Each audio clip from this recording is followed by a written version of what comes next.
In deep state USA, the FBI doesn't solve crime, it manages crime.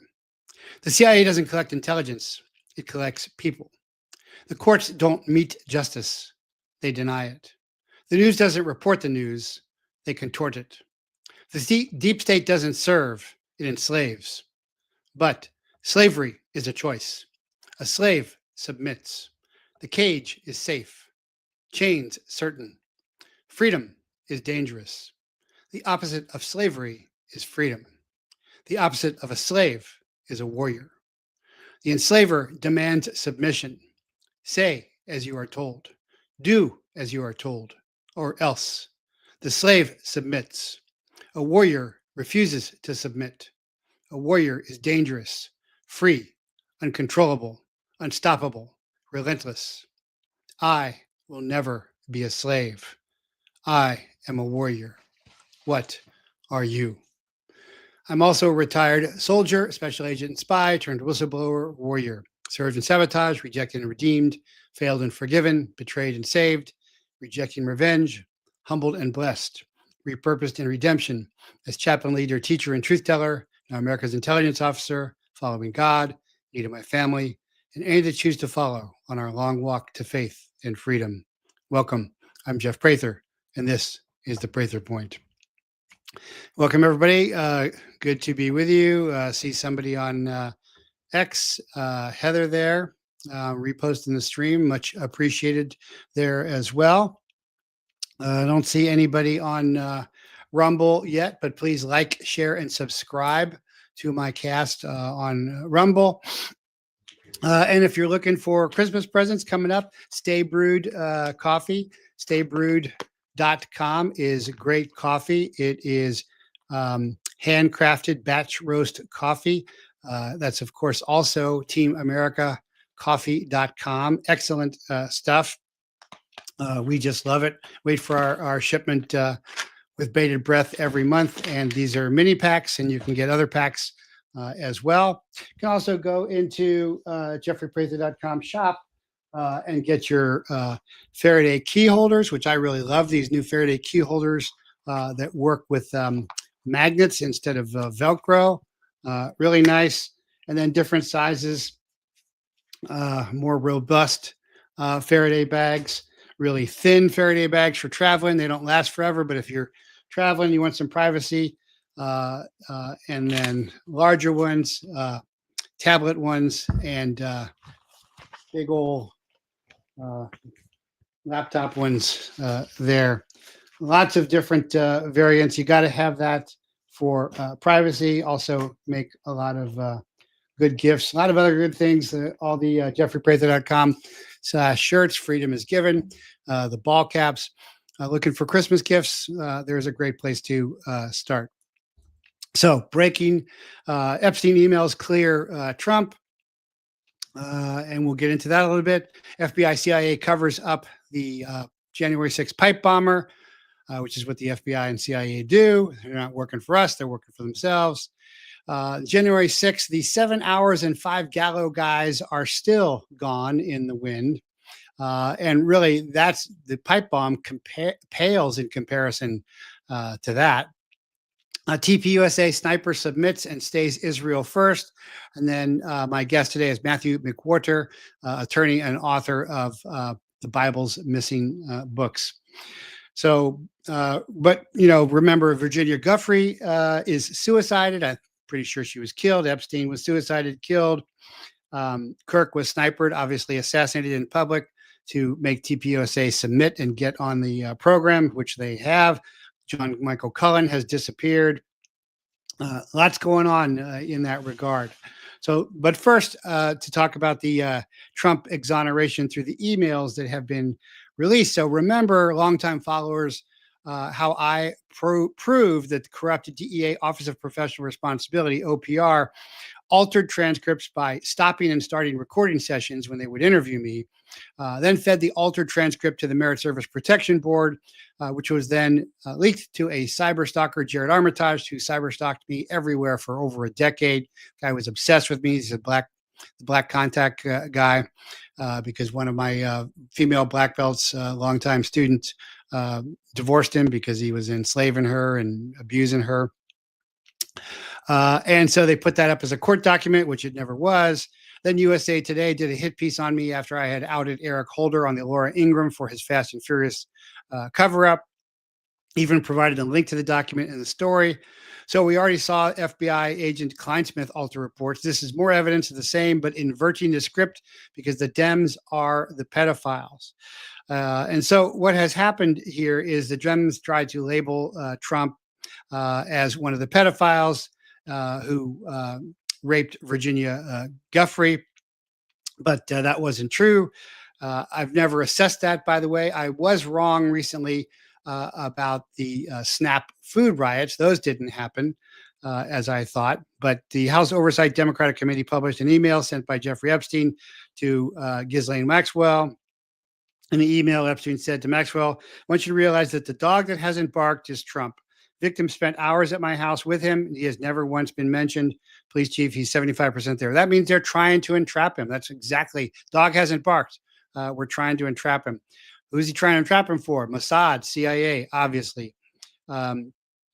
Democrats left out the name of the victim, but a prosecutor asked her Giuffre about the article before she suicided herself, before she was killed in Australia, which the reporter said Donald Trump didn't partake in any sex with us, and it's not true that he flirted with me. I didn't see him have sex with any of the girls. Trump was never in the presence of the other girls, to be totally clear here. But the Democrats are trying to lie about this because they are the pedophiles. And so they actually changed the transcript. A reporter named Sharon Churcher, a female, wrote that in an article after a long interview, Giuffre correctly said under testimony, he flirted with me, as opposed to he didn't flirt with me. She changed that, just like Kleinsmith changed the FBI report as well. And just like they changed the reports with me. So, back in 2009, when I'm saying they changed the reports, they're lying, everybody was not believing. But I actually proved that. I could prove that in court. I've never been charged, convicted, because I had the evidence. I had the transcripts. And there were never any non-drug evidence documentation. So you got to have a chain of custody, which they didn't have either, because they broke the chain of custody because they changed the evidence. So it's the same thing that they've been doing probably long before me, but with me, but now with Trump. So Trump never flirted with her. Trump was never on the island. He did take a hop on an Epstein plane in the States. That's all. This is what I've always assessed and always said. But the Dems are trying to invert the story and say it was Trump because they are the pedophiles here. So it's just like with the Israelis saying everybody who criticizes them as the Nazis. Well, the Nazis were doing genocide. They were doing genetic cleansing. Well, what are they doing in Gaza? Genetic cleansing. They're the Nazis. Nazism is Satanism. Zionism is Nazism is Satanism. But anyway, that is the truth. The transcripts are there on patreon.com. You can go ahead and subscribe there and see those at my patreon.com at the $5 level. For deeper resources, go to the $15 level for daily training videos. I just taught my Handgun Martial Arts Center class online to my Point Patriots last night.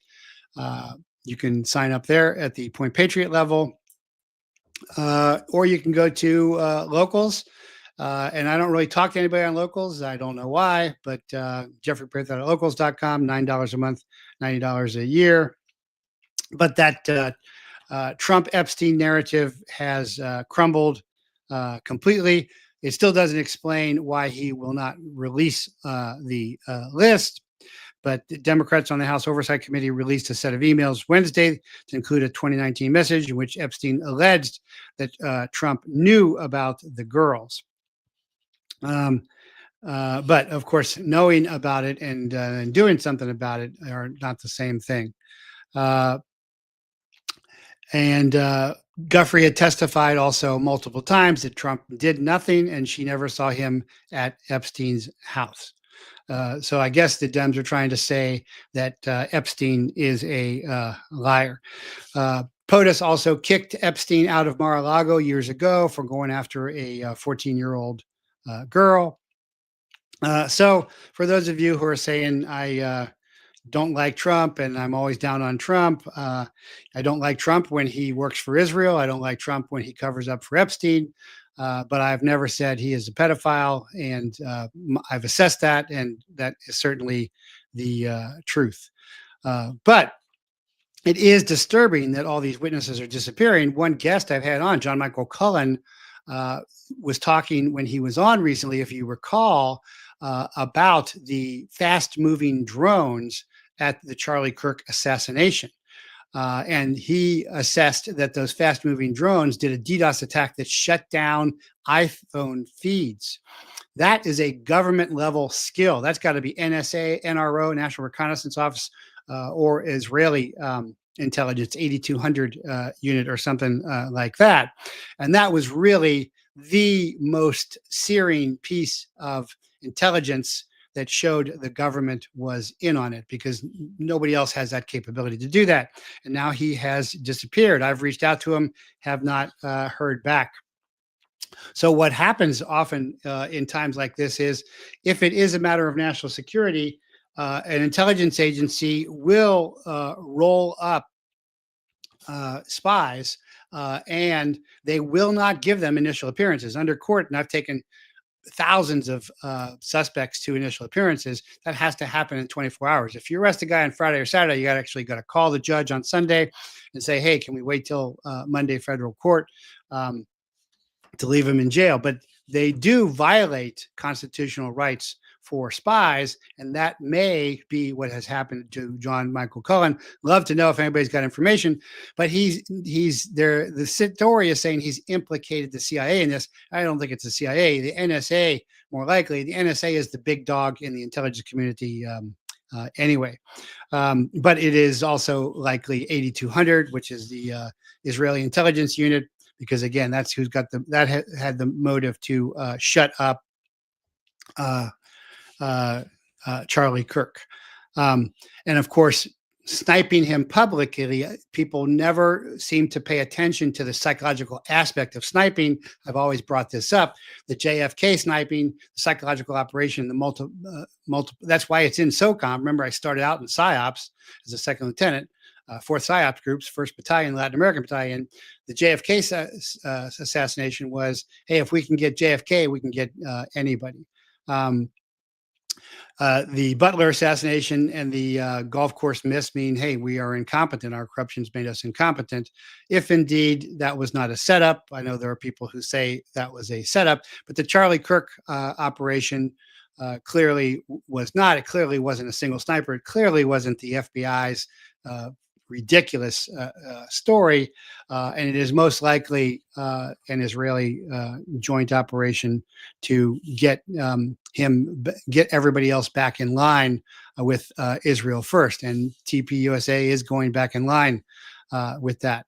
But the FBI whistleblower, there's an FBI whistleblower, a supervisor, which is interesting because again, the supervisors have been few and far between. I've interviewed Garrett O'Boyle, Steve Friend, the agent whistleblowers, but the supervisors tend to rally around themselves. But there's a FBI supervisory whistleblower who says the FBI is covering up about the Blaze news breaking story about Capitol Police Officer Shawnee Ray Kirkhoff, who is now at the CIA, who is likely, they did a gait analysis and used a computer algorithm to analyzing walking parameters in using flexation, knee bend, hip extension, speeds, step length, cadence, and variance. and they matched it. And of course, the FBI has this capability, the CIA has this capability, but why didn't they do it? Because they are in on it. Very clearly, they were in on it. So the FBI, of course, hasn't responded. The attorney Kurt Siosdek of Madison, Connecticut, filed a 10-page protected disclosure on behalf of his client, the whistleblower, with Representative Massey and Loudermilk among the most active lawmakers investigating this still. The FBI supervisor said after FBI agents came within yards of the person who had been identified in Blaze's reporting, the FBI surveillance team agents were ordered to cease their investigation, just like 9/11. The agents who wanted to investigate the guys learned to fly on 9/11 were told to cease and desist. Kyle Seraphin, who was then a member of Squad 21, told Blaze News the surveillance lasted 2 days before the squad was pulled off the case without warning. So the FBI, again, was in on it. They do the cover-up operations for covert operations. Kirchhoff's parents, of course, are from Ukraine. Remember, there were Ukrainian voices and Ukrainian Azov Nazis at January 6th. And of course, if it's Ukraine, it's CIA, because that's who ran that color Maidan revolution. When Blaze News editor-chief Christopher Bedford visited the area of Alexandria near her residence the night of November 7th, 2 civilian-looking vehicles were in the driveway. 1 civilian-looking truck was out front, and a 4th vehicle pulled up after Bedford parked. 2 plainclothesmen got out of the final car, and a 3rd joined them from inside the house. The 3 men stood sentry in front of the home for a time, all for a low-level security job at the CIA, because that's where she is at now. So are they investigating the J6 spot bomber? No, they're covering it up very clearly and putting a lot of staff to do it. And then the local police responded to Bedford's visit. When he tried to drive away, he was quickly pulled over and asked, "What is all this?" It's intimidation. It is the feds and the government telling you, hey, shut up and get back in line. Don't be intimidated. Don't be a slave. They're not that smart. They are not geniuses or giants. They're failures with father wounds, and they are beatable and defeatable. And I'm an example of them, because they could not get me. They tried everything, as I've talked about. They even sent a prostitute to my dojo saying, "Private lessons, please, private lessons." Anyway, what's going to happen with Kirchhoff and the pipe bomber? Nothing is going to happen. She's got her new job at the CIA. Of course, the FBI can spend years tracking and charging and convicting anybody about January 6th who was even near and around, but they can't find a pipe bomber. It's ridiculous. Of course, they know who it was. The pipe bombs didn't work anyway. We've talked about that. They were set for an hour. And they were there overnight. But that really isn't even the real story. Remember the gallows. The gallows on January 6th. 5 guys took 7 hours to build gallows and a noose at January 6th from 6 a.m. to 1 p.m. And none of them have ever been identified. So for 7 hours, no law enforcement guy on the Capitol, which is crawling with cops and spies and feds, do anything. Why not? Because they are in on it. Why don't you hear much about it? Because it is so ludicrous that there's nothing to say about it. It cannot stand. So the pipe bomber is a better story, although nobody believes that anymore. But this is how corrupt our agencies have become.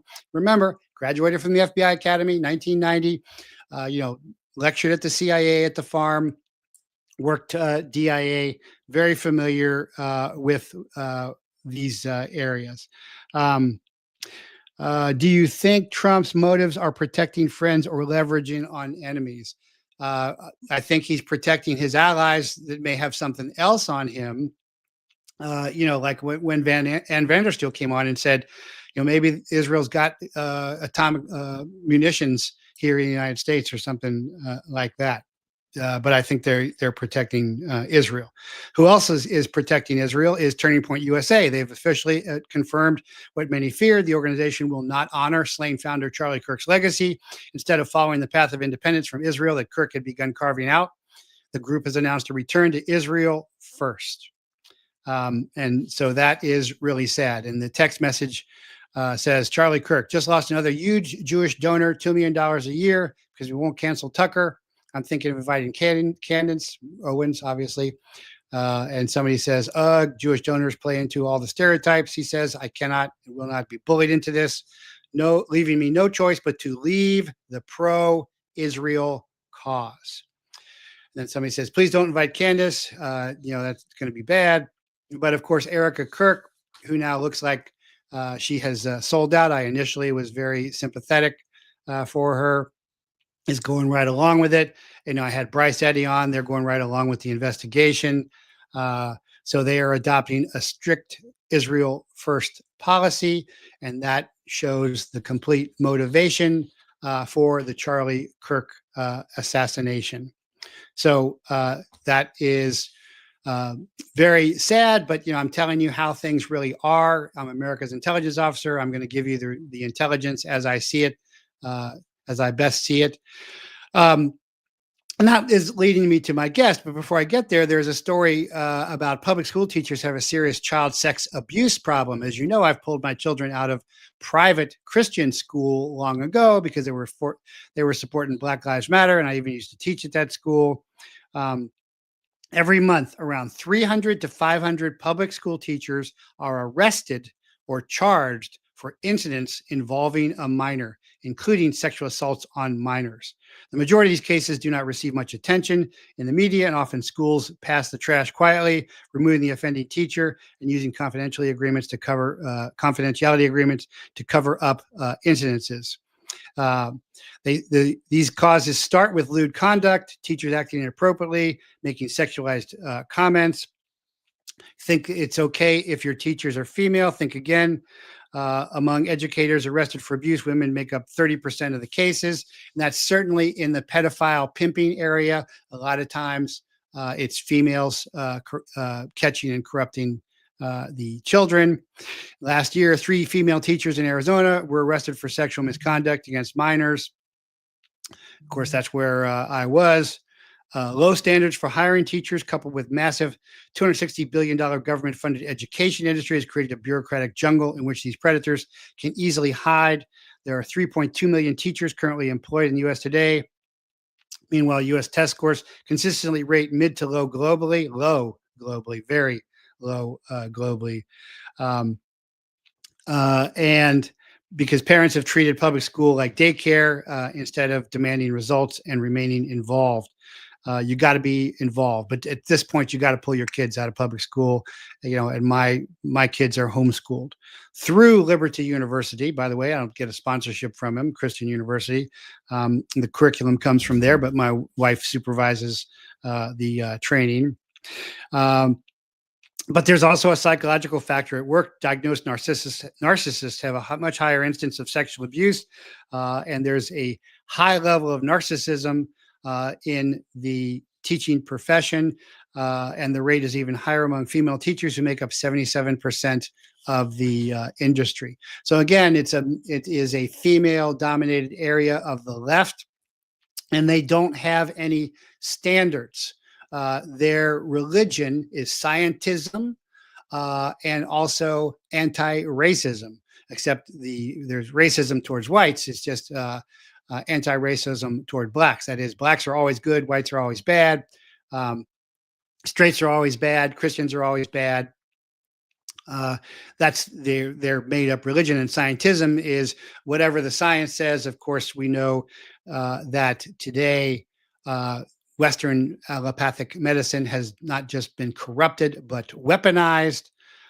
So to restore our republic, because remember, my mission and Team America's mission, you can join Team America at jeffreyprather.com. Just Team America's Americans relying on God and each other and not on corrupt government, is to rescue our republic. To rescue our republic and restore our republic, we have to have a virtuous populace. John Adams said, you can only have a republic if you have a virtuous populace. Our virtues are on our national ethics. Our national ethics come from our morals. Our morals are founded on our Mosaic, not Judaic. Judaic stuff really ended with the temple. The rabbis made up a Talmudic religion afterwards. The Mosaic 10 Commandments are the foundation. They're in the Supreme Court, the Hall of Justice, Congress, they're everywhere. The two Christic commandments, because Yeshua is the Messiah, Jesus is the Christ. And then the two indigenous commandments, never harm children, all is born of woman. So if you take the 10, 2, and 2, then you get, I think, American exceptionalism, that we will fight, kill, and die for life and freedom, because God says life and freedom is so good. And we'll even go to foreign countries, send our sons and daughters to foreign countries to fight, kill, and die there. And then we give the country back. And no one else in the history of the world has ever done that. That's what makes us exceptional. So we have to return to a virtuous republic, virtuous populace, if we are ever going to rescue and restore our fallen republic. So how do we do that? Well, that is what I want to talk to my guest about, among many other things. But Matthew McWhorter is a attorney, a former atheist, and an author of Canon Crossfire. And he was a self-described atheist, but he faced a devastating health crisis, nearly ended his life. With time running out, he turned his legal training towards a new case. Was Yeshua, Jesus, real? Was the resurrection? It was kind of like a case for Christ, the reporter, I suppose. And when he looked at it, he found out, yes, Yeshua was real, which anybody who does will find out, and the resurrection was real. Of course, I talk as a chaplain. And again, you can follow me. You can follow my chaplaincy work at christchaplaincy.com. I talk a lot about the Shroud of Turin, is evidence of a universe-changing event. It was made in weightlessness. It is an instant from light radiating out from a weightless body. And he also is delving into the Holy Bible and the Scriptures, and how the Protestant Bible is missing books. And if you don't know that, that's true. Catholic Bible doesn't miss them. The Ethiopian Bible doesn't miss them. But this is something of interest to me in particular. But again, the relevancy for all of us, even if you're not a Christian or a Christ follower, is you've got to have a moral structure. And that is the foundational moral structure of America: Mosaic, Christic, and autochthonous, or indigenous, or Indian. That's what I say it is. If you look at history, that's what made us up, made us who we were.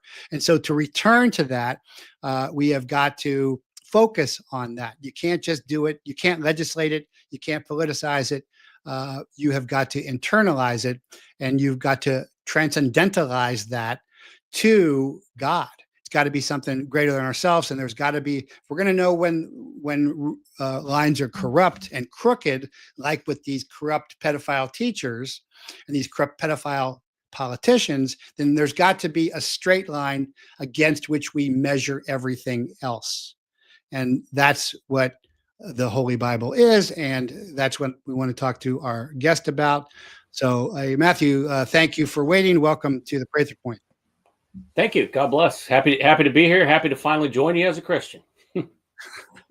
So I guess you heard all that. So I'll first off, do you want to comment or correct me on anything and criticize? Not really on that. I actually, going back to where you were talking about it, you see how important an evidentiary investigation is, right? Into everything we believe and what we do. And what I found, that's how I approach this. I was an atheist. I was a retired lawyer, and I wanted to know if Jesus was true. And I also wanted to know what is the correct Bible. And the process for determining these things is very important. A court always starts, whether it's a judge or a jury, they start with what is the evidence. Then they hear the closing arguments, then they make a decision. People sometimes get these things backwards. They're listening to the arguments before they ever dive into the evidence. You should go find out the evidence for yourself so that you can then judge the arguments when you hear them.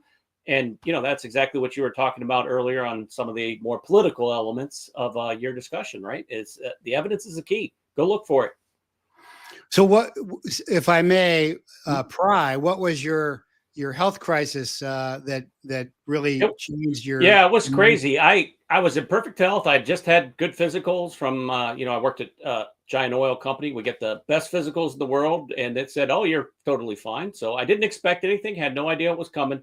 And in the span of 30 days, I discovered I had cancer and then had a widowmaker heart attack, which I'm very lucky to survive the heart attack, but it also complicated the cancer and dealing with that. So I had to wait a year for the cancer treatments and surgery, et cetera. So it was just a shocking development to somebody who had been healthy his whole life and didn't realize I was inches from death, as it suddenly occurred. So at that point, to be honest, I was atheist. I didn't care. I assumed you just sort of disappear when you die and we all got to go that way and whatever. So but I did, it sort of advanced my bucket list, right? So I had these things that I always said, well, I'll do them someday when I'm old and dying or whatever. And one of those was I was named Matthew Mark after the Bible. So I went ahead and bought Bibles trying to read them. But as you noted, there's totally different Bibles out there. So I bought them all and started reading them from that way and slowly read my way into Christianity. There was no church involved, no person trying to recruit me. It was just a simple evidentiary question. You mentioned it's Lee Strobel who wrote The Case for Christ. There's other such books that'll go through it. I just waded into the evidence to see whether Christianity is true. And as I did, I started discovering, there's evidence of the facts on the ground, but Christianity also explains this broken world of ours so much better than philosophy and psychology and other things do. It's just a more authentic explanation of what's real. And it's backed up by the evidence. The scientism explanation that a bunch of particles came from nothing somehow and then came together. I'm still waiting for the pizza to come and make itself. I'm amazed how shallow it was and how I fell for it, right? Like here I am, an educated, intelligent person, but I didn't care enough to dive into it and realize that there's kind of nothing supporting that sort of scientism that you're talking about, that sort of bewildering belief that science is all there is. In addition, I actually have a minor collection of books that I've started, sort of my own little book collection. And it is a collection of all the times that a scientist took pen in hand to write a book telling you how religion was so stupid and so wrong. And a generation or so later, the science changed and he was wrong. There's piles of these books. They go back hundreds of years as the science changes all the time. There were, people didn't believe in the Big Bang. That was one of the big criticisms of Christianity, was that the idea that we lived in a created universe was a total fraud. And then all of a sudden the Big Bang revolutionized the science, and every scientist who ever wrote that was wrong. It's just amazing that there's just nothing to it. But whoever the person is who falls for that, who believes that, has to take it upon themselves to go look, right? And go explore and find out what's true. And that without that motivation in our society, you worry how many people are going to fall for this stuff, Why did you wanted to read Matthew and Mark in particular?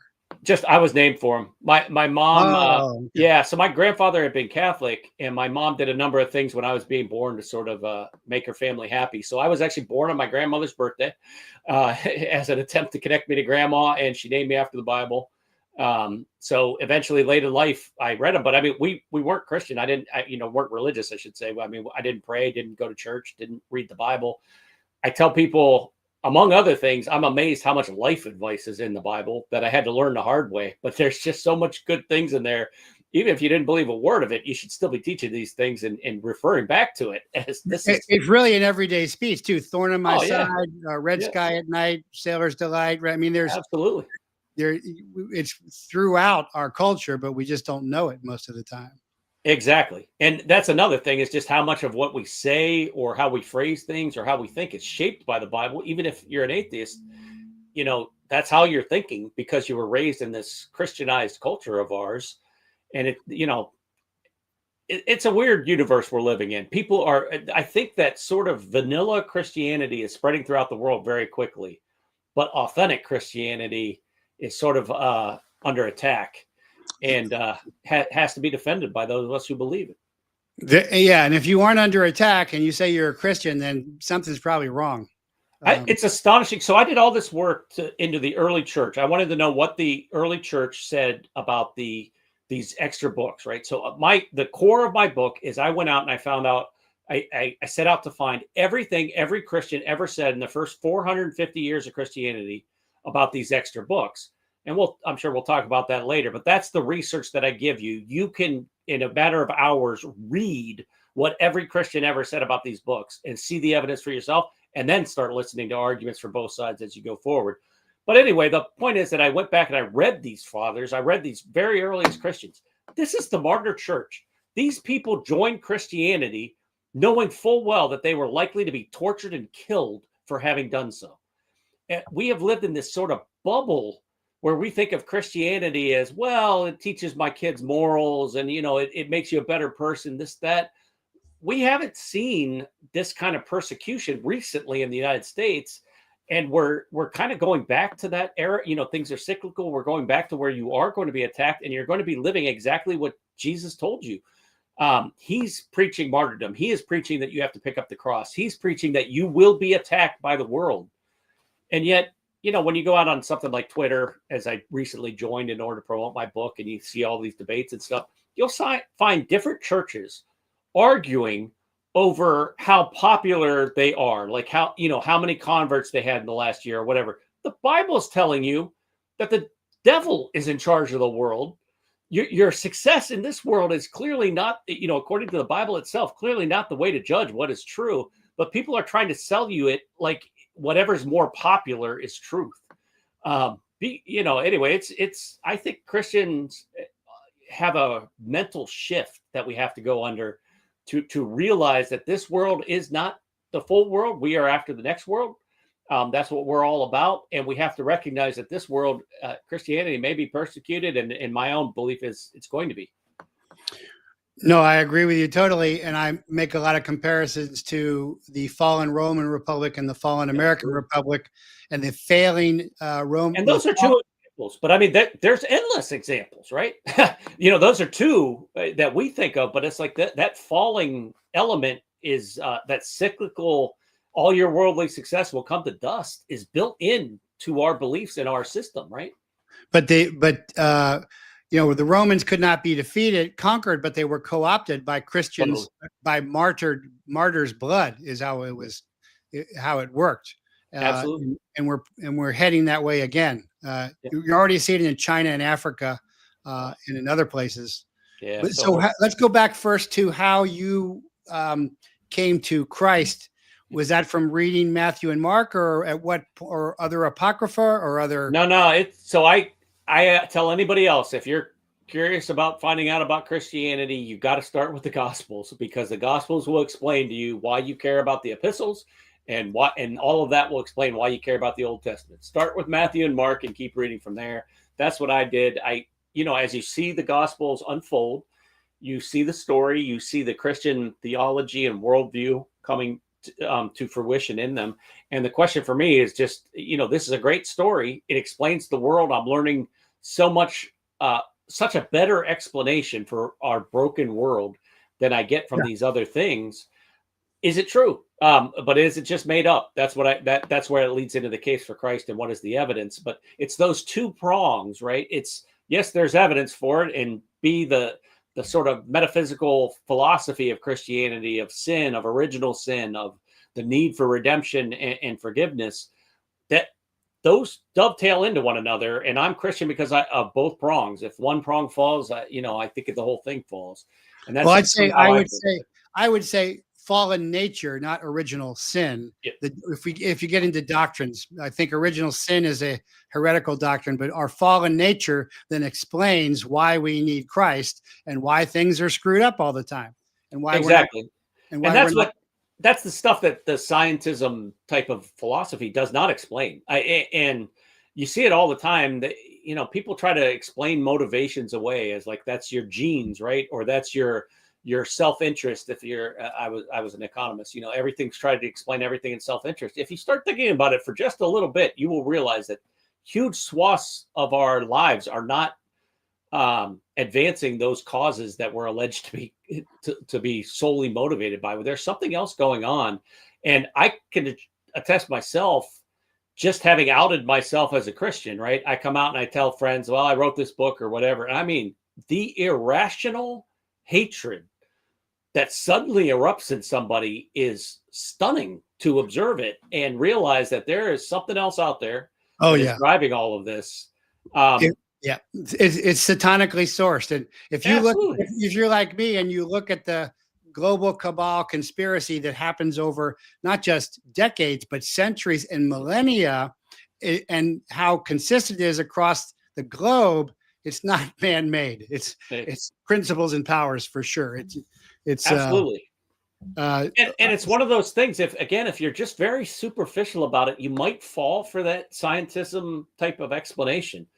But it's when you actually start digging into it, you realize there's just nothing behind that. It doesn't stand. I have a Pamloff listeners asking, are the extra books the Apocrypha? Is there a specific translation? And she says she's never read them. Are they necessary? So the translations that I give you in my book. So what I did, I'll give you the King James Version 1611 translation. So the King James Bible at that time included these books that I'm referring to. And for some of those books, the shorter ones, I couldn't do it for all of them. I give you the full text of that Apocrypha from the King James Version translation, and I annotate it with everything that the fathers, the earliest Christians, they're called the fathers of the first 450 years of Christianity, ever said about that book. I show you where they're referring to something and give it to you, so you can see it sort of as a note to that particular line of the Apocrypha as you're reading. Plus, all the times that I could find Protestant scholars in the Bible commentaries that I was reading tell me that the New Testament is referring back to a particular section of one of these books. So I give you, I think it's for 5 different of these Apocrypha. I give you the full text. You can read the 1611 New King James Version of it, and you can read it annotated with those insights from possibly from the New Testament and definitely from these fathers making explicit references to them. And you can see them yourself, make your own decisions. But my point was to get all that on the table, and then we can talk about it.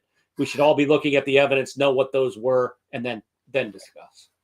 Now, I got to say, as an American veteran patriot, you know, it was the Geneva Bible that brought the Pilgrims over here when they finally could read. The King James was purposefully designed to replace it. So I'm no subject. I'm an American citizen. I went with the King James only because it contained the books, and everybody sort of agrees that, you know, as an English language, it works. But it's not my version either. But okay, good. And it's old. It's also old. It can be kind of hard to read sometimes. Also, for those of you who don't know, between Catholicism, Judaism, Catholicism, and Protestantism, they don't even agree on the 10 Commandments. Those even differentiate. And so one of the things that I did in my book, I investigated 3 prongs. I investigated what the possible references are from the New Testament to these books.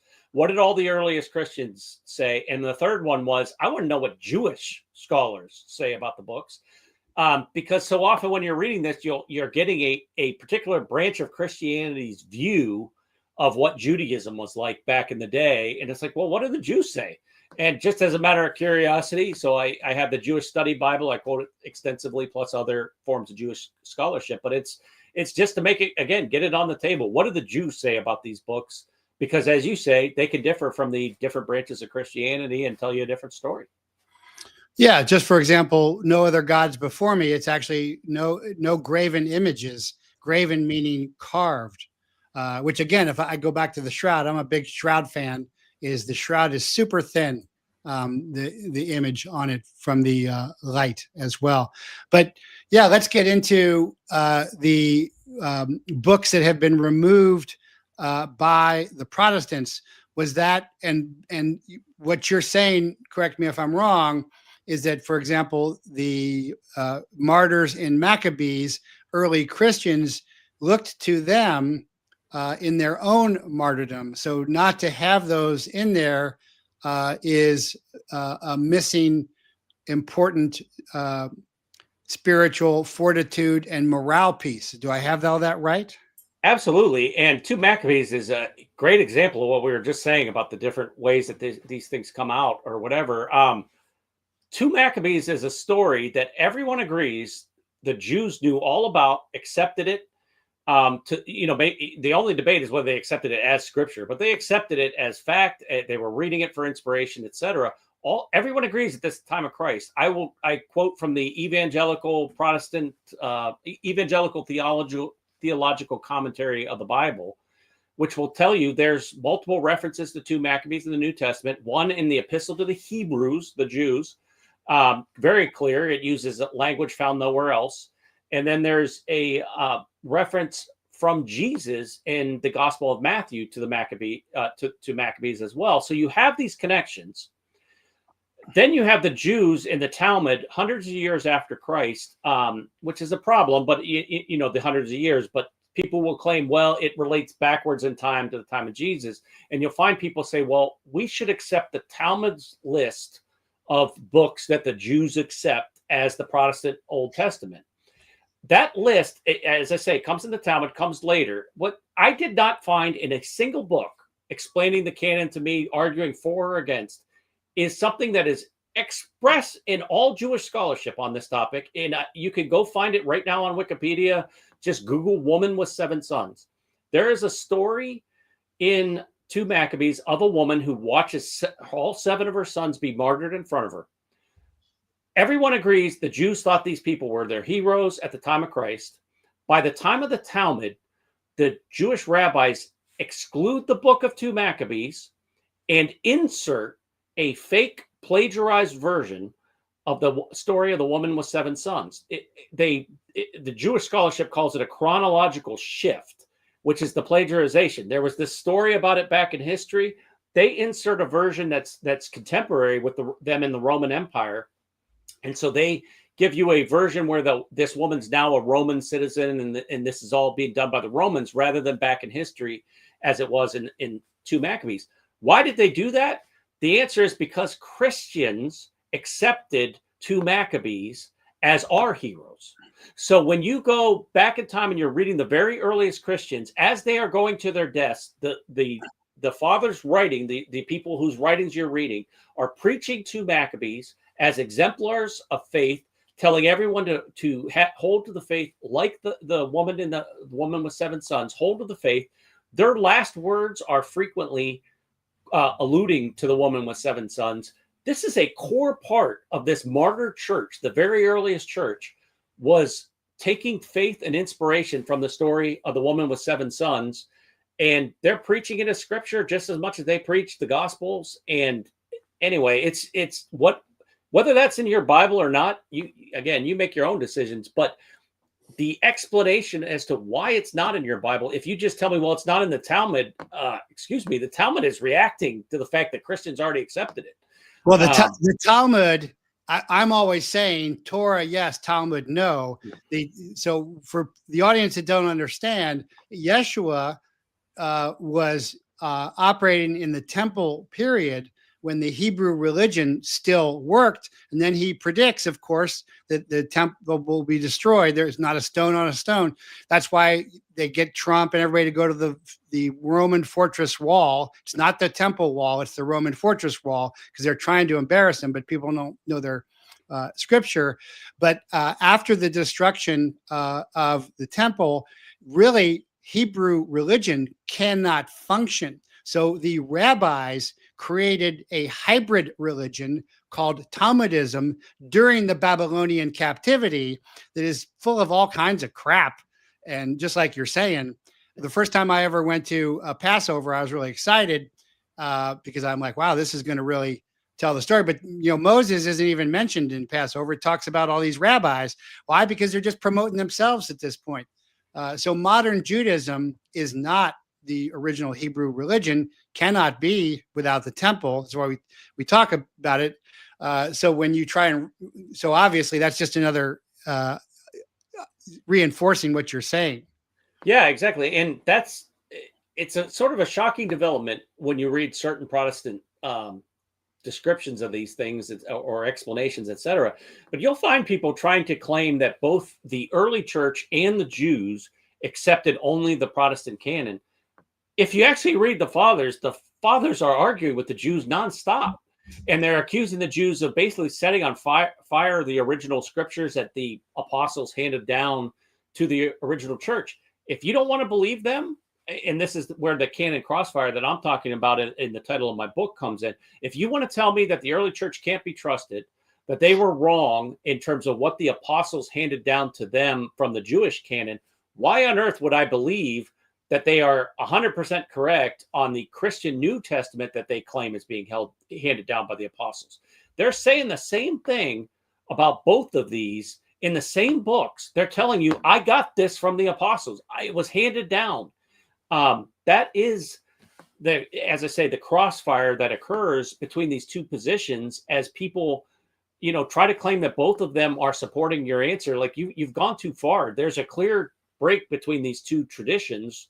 And the question is, which one is authentic within Christianity? Is it the original Christian view of the Old Testament, or this Jewish view of the Old Testament that, as we say, comes after Christ? Yeah, there's a lot of problems with Protestantism. So Luther, I just did a recent sermon on near Halloween, which was also Reformation Day, when Luther supposedly nailed his 95 Theses. Didn't actually nail him, mailed him, but that's the myth. But that's where everything changes. All the rich history, all the mysticism of the Catholic Church is thrown out, along with the corrupt indulgences as well. And so is that where we lose the books? Yeah, that on the Protestant side, definitely. And it gets worse over time.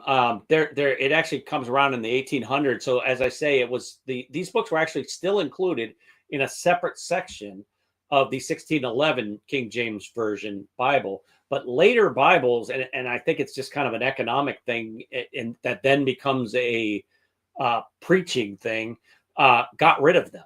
So later Bibles, I think, just to save money, get rid of this extra section. And then all of a sudden people start acting like these books are heretical, that these books are anti-Christian or whatever. Like these are the foundational books of early Christianity, as you can read for yourself when you read the early fathers. If there's a reason why that you don't consider them scripture or something later, whatever, you make your own determinations in this world. But the evidence on the ground is inarguable that these books were there in the beginning. The only question is whether you still accept them today, right? And you say you're not a Roman Catholic apologist. I am Roman Catholic. I'm just not a Roman Catholic apologist. My argument here is at the time that I was a skeptic. So this is way back at the beginning when I'm just looking into this, and because of the answer that I took from this stuff, again, you make your own determination from the evidence, but the answer I took from the evidence was there's no point investigating the Protestant Bible, right? The Protestant Bible is not supported by the evidence. I'm going to look elsewhere, and 1,000 steps from here, it ends up at the Catholic Church. But the point is, I'm not trying to defend Roman Catholic beliefs or anything. You can say whatever you want. I don't care. The point is, I'm talking about what the evidence was on the ground at the time. That's me as a skeptic. I honestly would write the exact same book if I had ended up skeptic. It's, Christianity is tied to these books. They're either true or they're false. It's one or the other. It's a package deal. It's not a either or. But your larger point is by removing. And did you say? Well, let me back up. Did you say Yeshua references Maccabees? Yeah, again, it's the evangelical biblical theological commentary. The scholars who wrote that will tell you that that's what Jesus is referring to. And so you're saying that because of the seven sons story, people had more spiritual fortitude, and they don't today. So you get the big music shows, or you get the babbling in tongues, or you get the Jesus was a nice guy kind of thing, and none of that is authentic Christian teaching. Yeah, I mean, way back in the day, as I say, people joined the church to die. I mean, this was not going to end well. I quote, in fact, I dedicate my book to these early martyrs. But when you read the first 300 years of Christianity, the 10 people, the 10 fathers who wrote the most, that you hear the most from, 7 out of 10 of them would be tortured and killed for what they wrote. We're not talking about a fraction. 7 out of 10 Americans is 200 some million people being slaughtered. That is a staggering percentage of people. And that's what occurred in the early church. And everybody involved knew that that was their likely fate. They were a persecuted religion, and they joined anyway. And sort of this, I think it's beyond our religion. I think it's our culture in general has just been living in a bubble where things were kind of okay. You know, you could expect to live your life without being a victim of crime. You could expect to, to enjoy your religion without being persecuted. We're being targeted more and more, and things are sliding down. Like those expectations shouldn't be the norm, and the original Christianity didn't involve them. That it's not you're not Christian for this world, you're Christian for the next.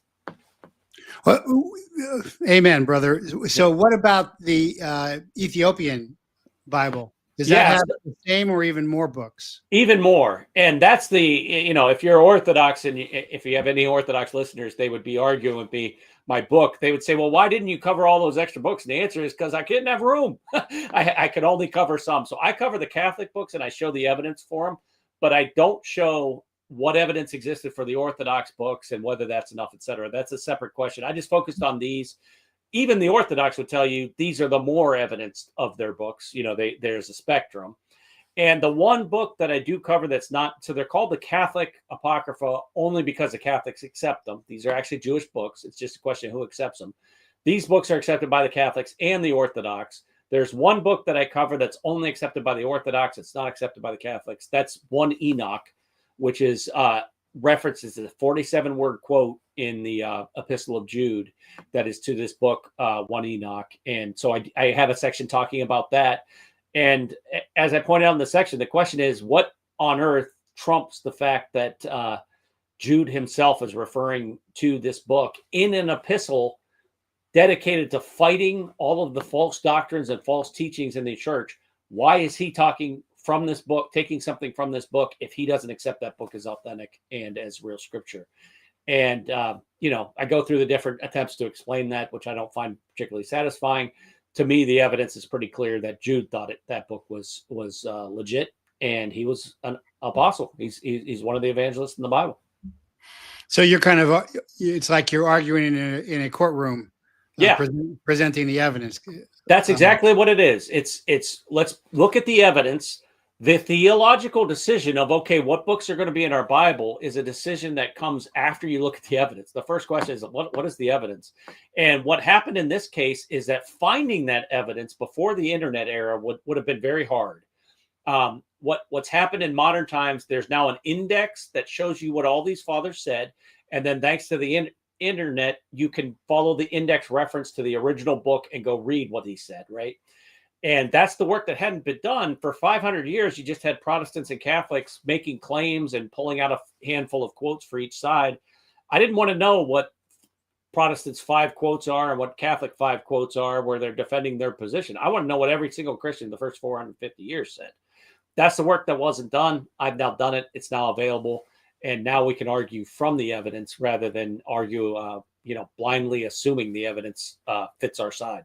So you're talking Origen and Irenaeus, and whom else are you referring to as the church? Oh yeah, Clement of Alexandria was a big one at that time. Tertullian is another. Mm-hmm. You get into Eusebius, you get into Jerome. Jerome's crucial for this because Jerome is the one that comes the closest to the Protestant canon that would later be adopted.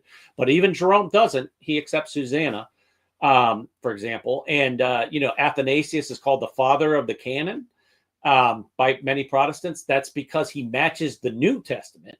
He does not match the Old Testament. He tells you that Baruch was handed down by the apostles.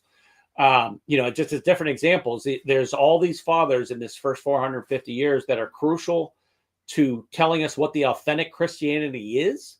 And part of that is talking about these books. And as I say, all of them accepted at least some of these books. Well, there's a strong argument to be made that the New Testament is more accurate than even the Torah, which is going to freak out a whole bunch of Orthodox. But supposedly when the temple was destroyed, all the Torah scrolls were destroyed. And then Ezra rewrites it through God's inspiration, originally in Aramaic, and then it is translated back into Hebrew later. But there are, I don't know if you know, older and more New Testament scraps, remnants than there are of Torah Old Testament.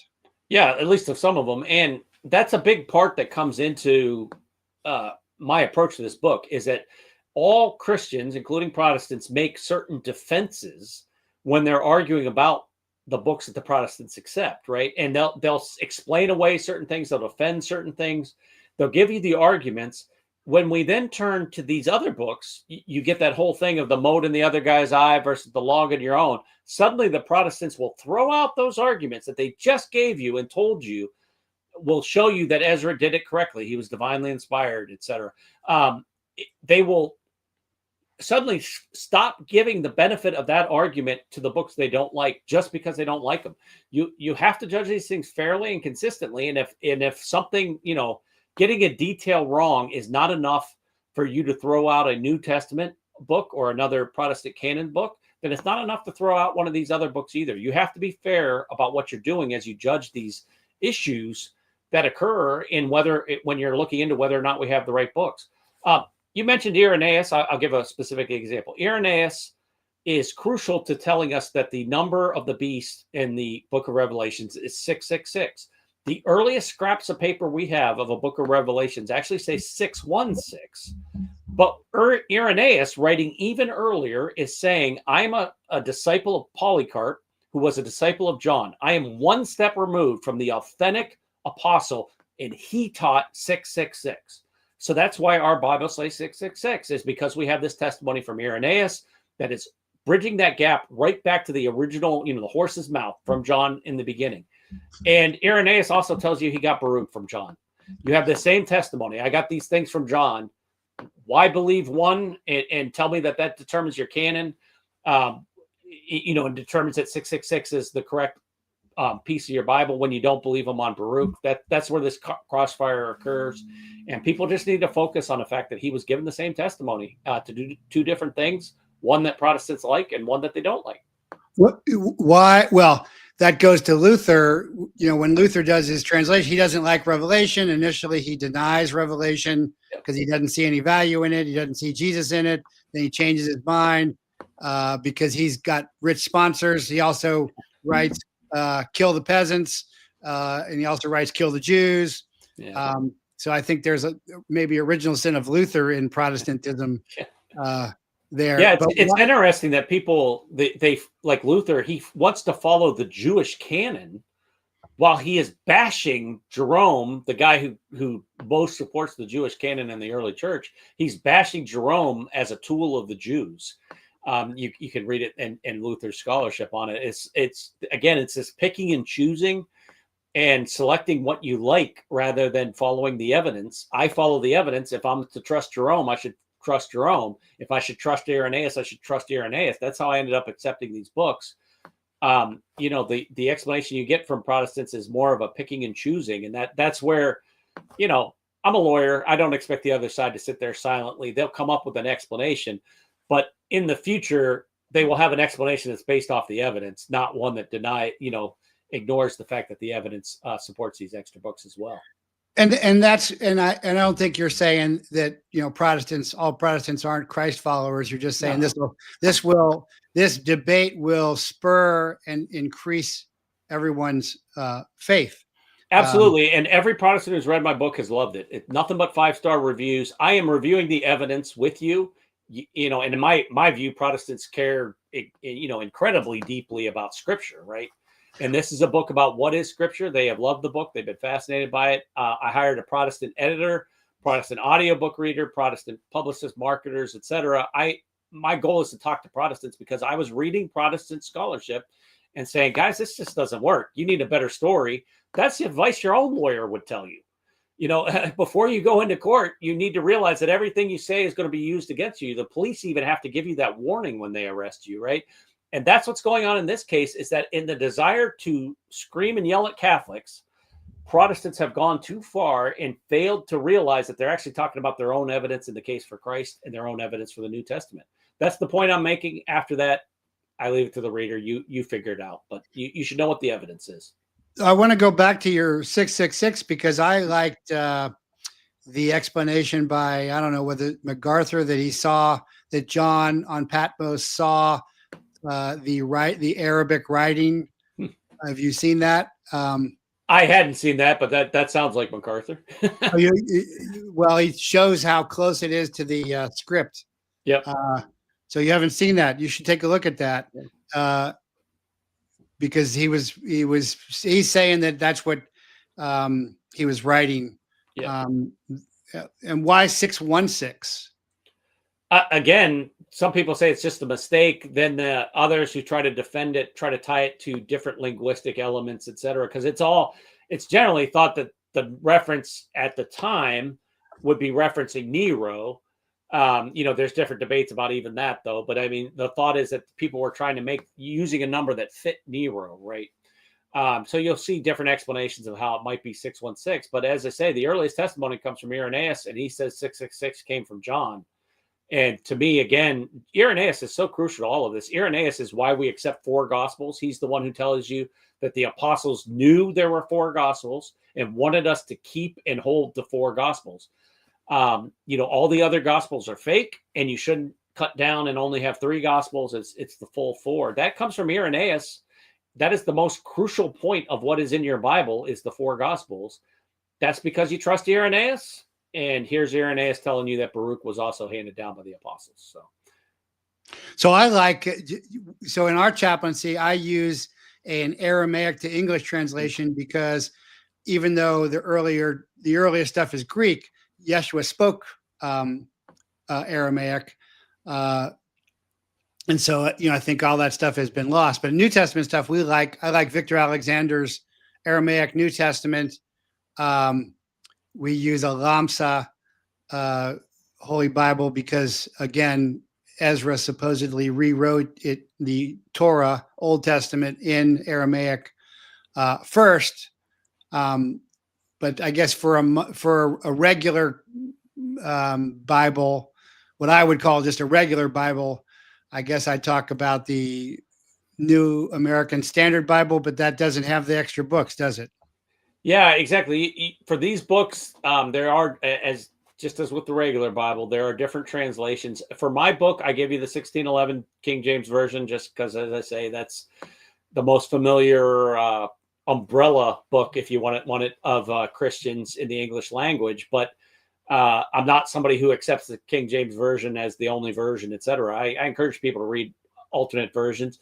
If you go back, as we were talking about my journey or whatever, I'm reading 100 different commentaries. That's what I went out and bought on all of these books. So for Matthew, I would read chapter 1 and read 100 different commentaries. That's different translations.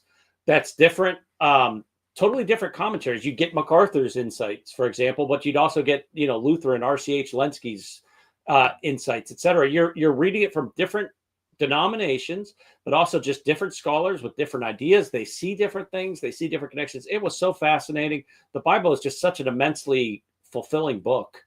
It's so neat how it crosses too, because I think it's Matthew 24 where Yeshua says you can listen to the rabbis when they're in the seat of Moses, because when they were in the seat of Moses, they could only read from the Torah. So he's actually referring then to all the Torah books at that time. So that's backing up exactly what you're saying. Yeah, exactly. And you see those connections when somebody points it out to you, right? If you just read the Bible without help from others of seeing all of these connections, you might misunderstand what he's saying when he just says, listen to the rabbis, right? You've got to understand that he's referring to a specific cultural thing in that history. And you learn that by a review of historical evidence. Someone's sharing that with you. They're pointing you back to that historical evidence. But that's how we find the truth, is we go back to the historical evidence and see that. And then you see the bigger picture and the greater depth of what Jesus is saying, right? Well, he's saying only listen to them when they're in the seat of Moses, which means they're reading Torah. I mean, he's already rejecting rabbiism and Talmudism completely there. Unwashed, filthy bulls on the inside, whitewashed tombs, snipers, vipers, snakes. I got snipers on the brain there as well. What about, I'm curious if you have also looked at external evidence because there's not only does the Yeshua of course fulfills Torah, but there's a ton of external evidence and documentation out there that confirms Yeshua and confirms the New Testament. Unlike, for example, and here I'm going to tick off, but I've said this all before. Like, I say Islam is an evil religion, meaning intentional harm, but not all Muslims are evil. LDS is a false religion. It's been proven false. There's no wherever that battlefield is back east, where there's like 2 million supposedly dead. There's nothing there. There's no Nephi and some other prophet references, where if you look for references to all of the early Christians and martyrs and apostles, there's all kinds of supporting evidence. Did you look at any of that as well? Yeah, so on two different levels. I mean, number one is what's there for Christianity. There is a lot of external evidence, a lot of great corroboration, and Judaism, et cetera. And then there's as I say, there's the Jewish scholarship on how Judaism changed after Christ and after the fall of the temple in particular.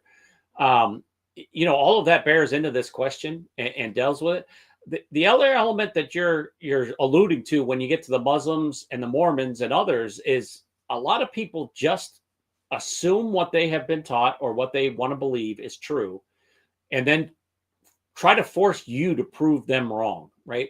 They don't put their own beliefs to the test. And part of what authentic Christianity is trying to do is to say you should put your beliefs to the test and realize that Christianity is true. However, a key part of that is you have to be willing to put your own beliefs to the test. You can't just tell the other guy that he should be putting his beliefs to the test. You should be putting your own. And that's part of what this case for Christ is to be, is that's just us putting our beliefs to the test. I was an outsider. I agree Christianity has the evidence. I'm comfortable with that. But I encounter a lot of Christians that basically just want, well, I was taught the scriptures. And it's like, well, and they'll disagree with me by saying, I wasn't taught those books. I was taught the scriptures. How do you know those are the scriptures? That's my question. Like, can you prove that you have the authentic scriptures? Is the inquiry that we're engaged in. And if you want to say the Mormon scriptures are wrong, or you want to say the Islamic scriptures are wrong, you have to judge your own scriptures by the same standard and show that yours passed the test. And that's where, again, I think it's now possible to do that. It's just that some people aren't going to like the answer because there is an awful lot of evidence for these extra books as well as for the Protestant canon. But I think your most important point here is when they were trying to destroy Christianity and wipe it out, the foundational books, because again, they didn't really have the New Testament yet. Yeah. People got so, what did they have besides the individual disciples of the other apostles? Well, they had the Torah, and they had all the original books to fortify them. I think that's as we come to harder times, as you've said, that Christians are going to come under more attack. And I think it's by design in the States. I talk about that all the time. They are provoking religious war between Jews, Christians, and Muslims, but especially Catholics. I'm a fallen Catholic, by the way. I was raised Catholic. I came out of a Catholic orphanage, went to Catholic grade school, high school, and college. Very appreciative of Catholicism, but not Catholic at this time because the Mass format just doesn't seem to work for me. But we go to Mass on occasion. Just went to Mass a while back, because good Mass. But I will say the FBI is coming after Catholics, so that tells you they're on the right track for sure.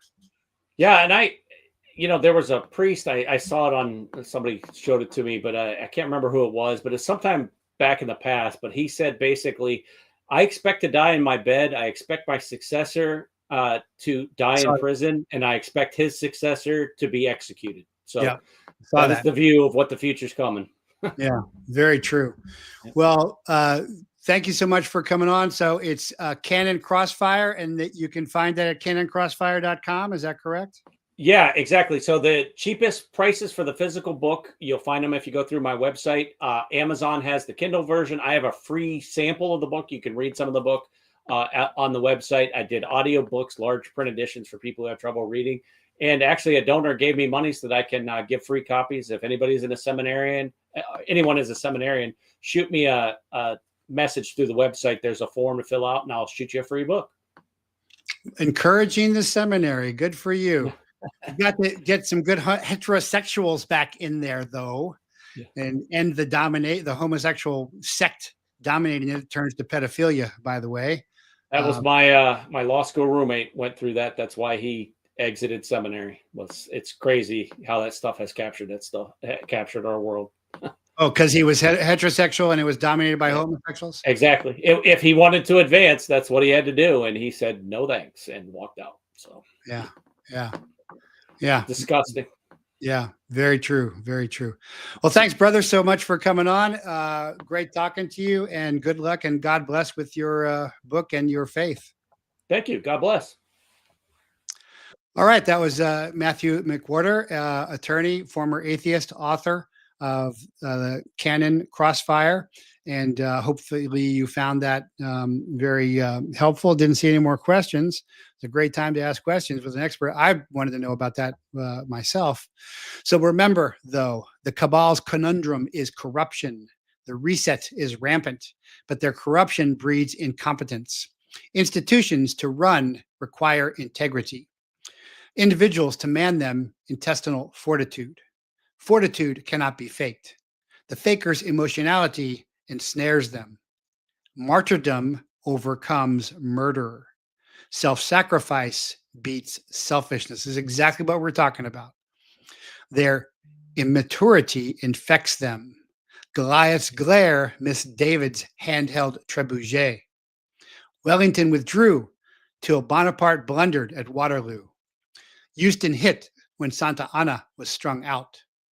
The reset rots the cabal corpse from within. They drop dead daily at news desks and weekly fall on football fields. They are killing themselves off. Our strategy is resistance and resiliency. Our tactics, grit and guts.